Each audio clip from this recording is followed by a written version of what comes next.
Hey everyone, this is Dr. Sean, and in today's lesson, we're going to wrap up the Ponziani opening with, let's start off e4, e5, knight f3, knight c6, and the key move is c3. Now, last lesson, we finished off the Ponziani opening when black responds knight f6. And when we go pawn d4, we know what to do when they take the poison pawn, and we know how to respond when they take the non-poison pawn. That's what to do when they play knight f6. In today's lesson, I'm going to discuss what happens when black decides to play the sidelines. So instead of knight f6, what to do when black plays bishop c5. That'll be discussed in today's lessons. What to do when black decides to go d6. What to do when black decides to go pawn d5. So there are three other moves besides knight f6 that black can play, not as common, but we're going to discuss how to have winning games against those three lines against c3. So let's look at the first one. Let's say black plays bishop c5. First of all, they're moving a bishop prior to a knight. That's never a good idea. Same idea. We move a pawn once with the plan of moving the other one twice. And now here, when black captures and we recapture, and black decides to give us a check after knight c3, and they capture, we recapture, this is clearly superior for white. I mean, you can't go wrong. We got two central pawns, we have a mini chain, a knight that has harmony, we actually have ultimate harmony, and what the black achieve? Absolutely nothing. They have a knight that's developed, but it's not doing much, and they pretty much did nothing at all, besides having a development of the c6 knight. So this will be clearly comfortable and winning. Now, if you're wondering, hey, Dr. Sean, what happens if they play pawn David 6? Well, that's also not such a great move because even though they have a pawn chain, they're blocking their dark square bishop, which is never a good idea. So what do? We move a pawn once, we continue our plan. We move the other one twice. Now here, black has mainly one move, is knight f6. Now, can they capture this pawn? They can, but they'll just really help our structure and we obtain both centers. So mainly they're going to play knight f6 once again to go after our poisonous pawn. Now here, we want to make a move not to scare black. We want to give them enough rope to capture our freebie or our poisonous pawn. So what we want to do is play a waiting move. We're going to do pawn h3. And the idea behind that is if they get greedy and like, oh, thank you for the pawn, you're like, no, thank you. Pawn d5. Now, once they move their knight, most likely to e7, what we're going to do, king's open, knight's in the middle. What do we have on a light square that could exploit both pieces? Not only the king, but pick up the knight in the middle. So what we're going to do is play queen a4 check. If they block with the bishop, easy. Queen takes knight, and we're obviously winning this game up material. But here's a caveat. If we give a check with our queen, and they block with the pawn, it's actually not queen takes knight. It's actually pawn takes pawn. Now, what's the reason behind that? It's because the rule of thumb is when there's a pawn chain, pawns break chains. And it proves concepts never fail us. Because let's say we break the chain as we're supposed to. They cannot recapture because they lose the knight in the middle. So what they're going to do is counterattack our queen.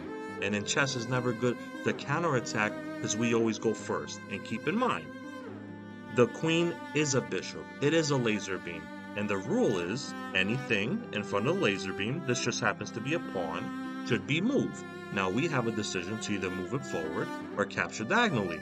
Now if we move it forward, they win our queen, we win their queen, it doesn't benefit us. But if we opt to take the b7 pawn and give them a reveal and they capture our queen, once we capture their rook and transform to a queen, we're simply winning this game. We're up 5 points. Their knight's on the rim, which is dim. We could simply start developing our bishop and trading the whole game down. This is simply winning. So once again,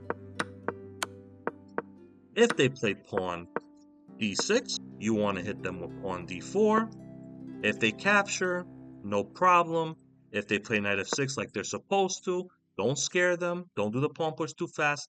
Give them enough rope to take that by playing the waiting move, pawn h3.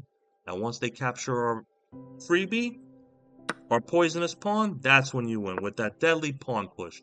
Their knight's going to go to e7, and once again, queen a4 is simply winning. Bishop blocks, winning the knight. Pawn blocks, you must break the chain, because that's concepts. Chains are meant to be broken. Now, their final move that they can play, so we went over bishop c5, not good. We went over pawn d6, also not good. So their best move, believe it or not, to play against our Ponziani, pawn c3, is pawn d5. Now, if you guys are wondering why pawn d5 is their best response to our Ponziani, it's because when our knight cannot come on a happy square, it's always good to just get the center. Because remember, if we ever opt to take this pawn, and their queen's in the middle, we cannot harass their queen. So that is why that d5 move is ultra deadly. Now, does many chess players for black play d5 against c3? No, it's very rare, but we still have to know what to do. If our opponent plays d5, unlike any other variation, when they play knight here, they put bishop here, they put the pawn here. We always move the pawn once, we move the other one twice. When they go pawn d5, the key move is we have to play, actually, instead of pawn David 4, queen a4. Now, what's the plan behind queen a4? We're doing multiple things. Pinning the knight to the king, that's one. Protecting our central pawn, and also allowing us to take the e5 pawn. Now here, if our opponent says, oh, thank you for the pawn, what do? We capture their e5 pawn. In this position, we're comfortable because we have two attackers on a one defended piece. Now, in order for them to protect their knight, they have to play bishop e7. Here, it's very easy. The bishop is a hidden threat. So anytime there's a threat in chess, we want to remove it. Bishop must go. Knight takes bishop. Queen captures back. And after our queen takes the center pawn, we're obviously up a point with a check. Now, are they going to block? They have to. They're in check.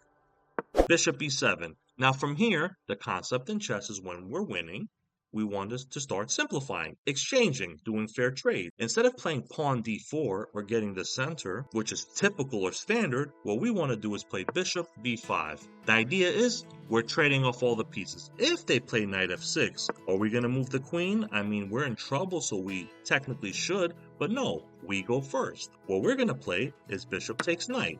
They don't have enough time, guys, to take our queen, because after we take their queen and they capture back, not only they lost castling rights, they're down material. After we just play pawn d4 and castle, this is clearly winning or superior for white. Now let's rewind that. You're probably wondering, okay, Sean, what happens if I capture the knight and they don't capture my queen and they just simply recapture my bishop with the pawn? What do? Well, keep in mind, we created a weakness, the doubling of the pawns, and since our queen's in trouble, we just, instead of moving it on the e file, we just move it on f, which is f3. Now, what's the purpose?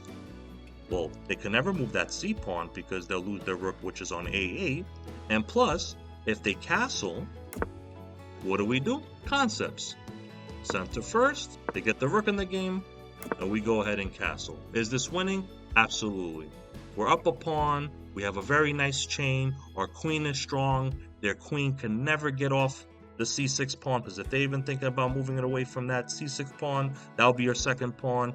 We're going to get the rook in the game, we're going to get the bishop in the game, the knight is going to get active. This is simply winning. So remember, over here, once again, if our opponent plays any of the sideline, bishop c5, you move the pawn twice, pawn d6, you move the pawn twice.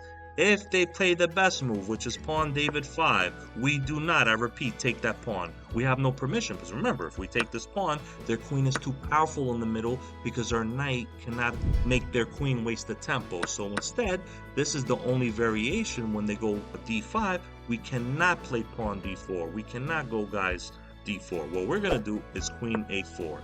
And once again, if they go ahead and capture our e-pawn, we do not take back with the queen, but instead we just do knight takes pawn, which is on e5. And here, after they block, this is a threat, removed. and we're up a pawn, and we'll clearly win this game. Once again, if you guys are interested in supporting my channel, the link is in the description. I have a website, drshawneldot.com. It's also in the description if you guys are interested in lessons. Until next time, this is Dr. Shawn, and thank you everybody. Take care.